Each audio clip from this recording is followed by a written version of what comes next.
దేశం అభివృద్ధిలో పరుగులు పెడుతుంటే అబ్బెబ్బే ఎక్కడా అని మాట్లాడేవాడు ఇక్కడ ఏడుస్తూనే ఉంటాడు. ఎందుకంటే వాడికి పరిగెత్తడం కంటే కూడా వాగడం ఇష్టం, అరవడం ఇష్టం, కేకలేయడం ఇష్టం, అట్లా ప్రచారం పొందడం ఇష్టం. పరిగెత్తేవాడు పరిగెడతానే ఉన్నాడు. ఒకళ్ళు అంతరిక్ష పరిశోధనలు చేస్తున్నారు, ఇంకొకళ్ళు అంతరిక్షంలోకి ర్యాకెట్లను పంపిస్తున్నారు, ఇంకొకటి చేస్తున్నారు. యువతరం పరుగులు పెడుతోంది.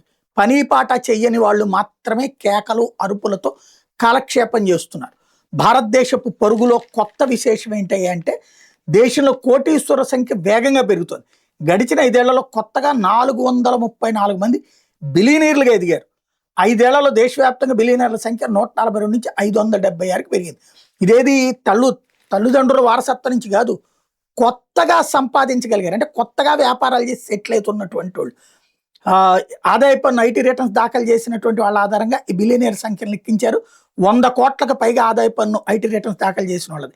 గడిచిన సంవత్సర కాలంగా ప్రపంచవ్యాప్తంగా తీవ్ర ఆర్థిక సంక్షోభ పరిస్థితులు ఉన్న మన దేశంలో మాత్రం కొత్తగా 161 మంది బిలియనీర్లు ఎదిగారు. ఇది మన దేశం సాధిస్తున్నటువంటి ఘనత.